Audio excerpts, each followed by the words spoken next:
Fala, nação rubro-negra. Vamos tocar uma ideia aqui sobre o jogo ontem do Flamengo e São Paulo. Apesar de ter tomado um gol ali logo no início, né, com 3 minutos, muito rapidamente, por conta de um erro que às vezes pode ser minimizado, aliás, deve ser minimizado, né? Porque o que acontece? O Felipe Luiz, ele tem como norma que o time saia jogando desde lá de trás, ainda que esteja sendo atacado, apertado, como estava exatamente na hora que o São Paulo fez o gol dele. Acontece que o São Paulo fechou as linhas de passe. E aí a bola caiu nos pés do Arrascaeta, logo no iníciozinho do jogo. O que se faz numa situação dessa? Normal, o trivial, o óbvio, é você chutar a bola lá na frente, espanar lá para frente, ou chutar para escanteio, ou chutar para lateral, enfim, tirar a bola da zona do perigo. O Flamengo tem por norma, e isso é uma orientação clara do Felipe Luiz, tentar achar brechas para sair jogando. Foi o que o Arrascaeta tentou fazer. Só que o Arrascaeta ele tomou uma decisão errada. Ele levou a bola para a direção do gol do Flamengo, melhor dizendo, para a direção da linha de fundo. No que ele fez isso, ele se encurralou ainda mais, era tudo que os jogadores do São Paulo queriam naquela jogada ali. Se encurralou, porque para a linha de fundo, ou você chuta para escanteio, que seria nesse caso aí o mais óbvio, ou você tenta dar um balão para frente de qualquer maneira. Uma vez que você estava sem espaço ali, no caso do Arrascaeta, com a bola dominada. O Arrascaeta de frente para a linha de fundo do Flamengo, de costas para o gol do São Paulo com a bola dominada, ele poderia tentar espanar a bola. Ele tentou dar um passe, perdeu a bola caiu no pé do Pulgar, e o Pulgar perdeu a bola de novo. A bola caiu no pé do jogador do São Paulo, passe para o Luciano, gol do São Paulo, numa jogada que estava controlada, numa jogada que você não tinha necessidade de tomar aquele gol ali. Aquele gol fez toda a diferença. Toda a diferença. Por quê? Porque colocou o São Paulo em vantagem e, ainda que o Flamengo tivesse virado o jogo, como virou o jogo, aquele gol ali, de qualquer maneira, deixava o São Paulo a um gol do empate. E foi exatamente isso que aconteceu. O que acontece é que é o seguinte, o Flamengo está sofrendo com problemas sérios psicológicos entre seus jogadores. 3 jogadores. Um deles é o Wallace Ian, que entrou no finalzinho ali, né, para tentar fazer um gol ali, Salvador, nos minutos finais. E aí, na minha opinião, já é uma medida de desespero do Felipe Luiz, tá? Porque se você já tem um jogador a menos, e a gente vai falar do Prata mais pra frente, colocar o Wallace Ian ali, ainda que ele seja um jogador que sabe fazer gol, e ele sabe, já mostrou isso, ele tem talento, porque talento ele tem. Talento o Wallace Ian tem. O Wallace Ian tem talento. O que ele não tem é equilíbrio emocional. Isso ele não tem. Isso ele também já provou que não tem, né? E aí, beleza, colocou o Wallace Ian ali lá no finalzinho. Só que tem que, naquele momento ali, era praticamente ataque contra defesa, já no finalzinho do jogo, né? Estou já adiantando o final do jogo. Ainda vamos falar o durante o jogo, o que aconteceu. E aí, com 1 a 0 no placar, o Flamengo se lançou à frente e logo em seguida conseguiu o seu pênalti a favor, uma jogada brilhante do Arrascaeta, que está na melhor fase da sua carreira, claramente. E aí o jogador de São Paulo, tentando dar tempo do VAR, revisar a jogada, como sempre, né? Táticas ridículas de jogadores de futebol do Brasil. Isso, o Brasil está atrasadíssimo. A gente vê futebol na Europa, não tem essa babaquice de ficar fazendo círculo em torno do juiz quando tem um pênalti. Tá marcado, tá marcado. Se o VAR tiver de revisar alguma coisa, o VAR vai revisar por si só. Mas aqui no Brasil, é o país do jeitinho. Isso tudo reflete no futebol. É o país da malandragem, do farinha pouco, meu pirão primeiro. É o país da passada de perna. É o país das pessoas querendo ganhar, não jogando limpo, mas jogando sujo. Trapacear. E aí o juiz convicto, muito enrolado apesar disso, muito enrolado, mostrou claramente isso durante o jogo, ele manteve o pênalti. O Arrascaeta bateu com a competência de sempre, na bochecha da rede, onde o goleiro nenhum pega, pode ser o Courtois, pode ser o Neuer, não pega, e o goleiro do São Paulo não pegou.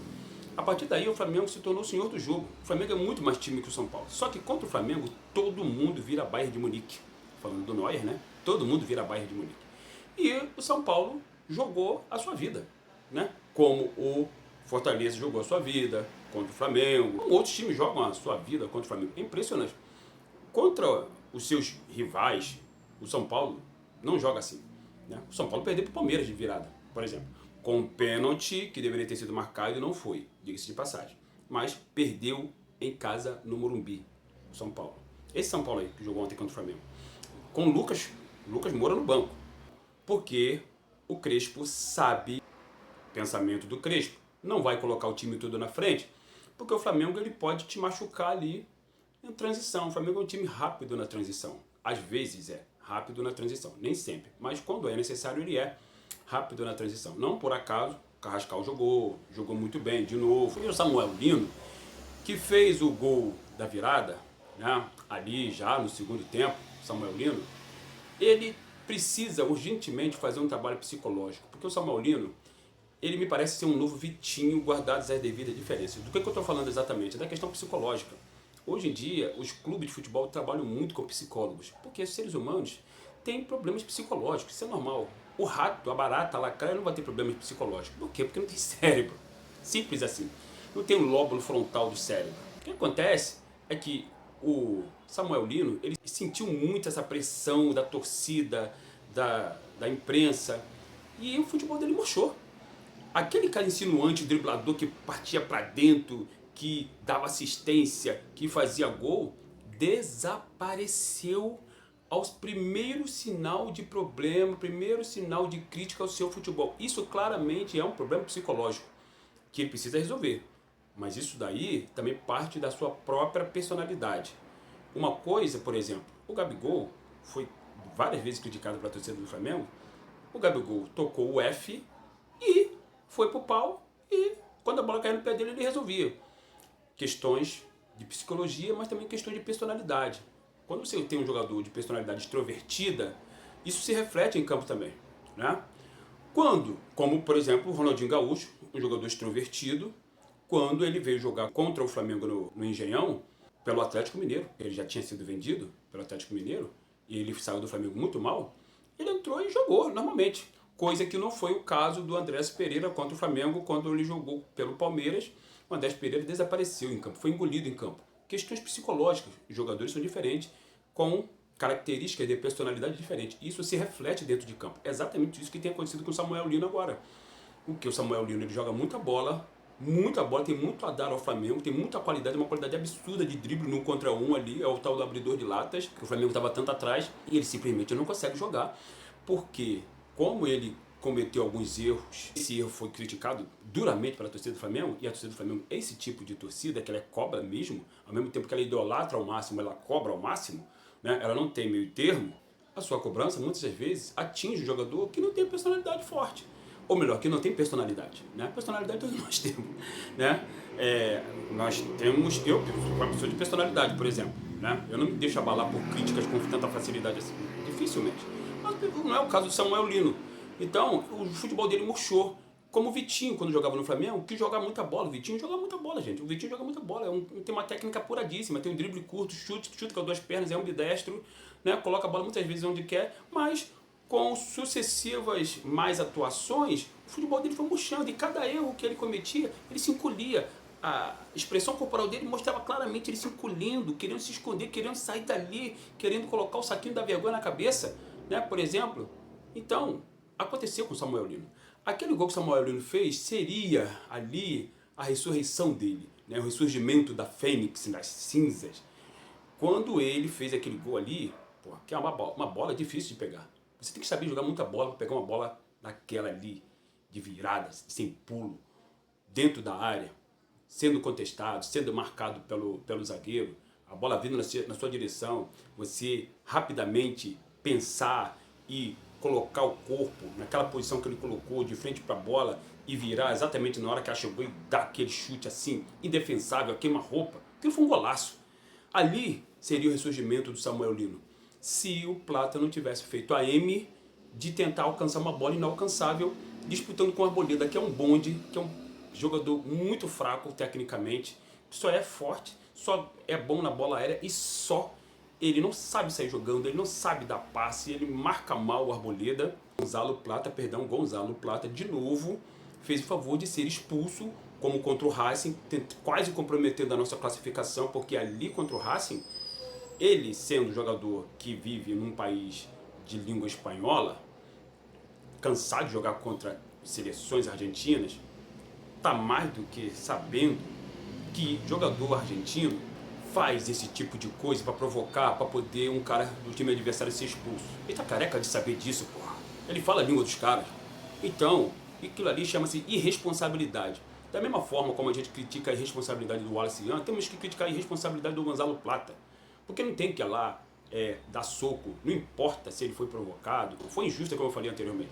Mas mesmo assim ele não pode dar chance da sopa pro azar, que é tudo que o argentino queria que ele fizesse. É tudo que o argentino queria que ele fizesse. Só o argentino te provocou, ri na cara dele. O argentino te provocou, ri na cara dele, debocha da cara dele. Né? Debocha da cara dele, fica rindo. Não, o cara vai lá e agride. Foi expulso. Injustamente? Sim, mas foi expulso naquela situação. Ontem ele foi justamente expulso. E aí o Flamengo ficou. Com um a menos, tendo que fazer a linha de 5 de novo, como contra o Racing, como contra o Corinthians ano passado. Só que, dessa vez, o placar foi ruim pra gente. Né? O empate foi ruim pra gente. Se o empate contra o Racing foi bom pra gente, com um a menos, porque nos garantiu na final, ontem o empate foi horrível pro Flamengo, porque o Flamengo tinha todas as condições de sair dali com uma vitória, ultrapassar o Palmeiras na tabela de classificação do Brasileiro. O Palmeiras vai jogar hoje, vamos torcer fortemente para ele perder o jogo, porque se o Palmeiras ganhar, vai abrir vantagem. E aí, faltando pouquíssimas rodadas para terminar, faltam 7 ou 6 agora rodadas para terminar o campeonato, né? Sendo que o Palmeiras ainda tem um jogo a mais, diga-se de passagem.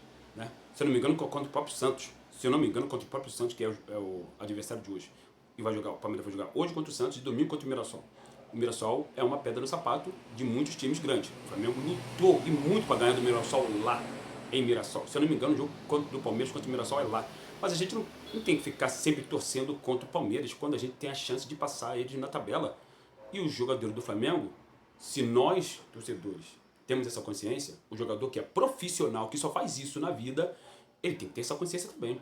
E o Plata, ele tem que urgentemente fazer um trabalho psicológico, como o Wallace Ian precisa fazer, como o Samuel Lino precisa fazer, como o próprio Vitinho também deveria fazer, não sei se ele fez, para saber o que está acontecendo com ele, para poder se controlar em momentos de picos de tensão em campo, que é nesse momento que você mostra o seu equilíbrio e não o seu desequilíbrio.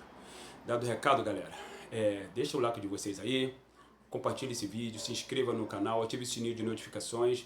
Vamos torcer hoje contra os porcos. Isso aqui é Flamengo.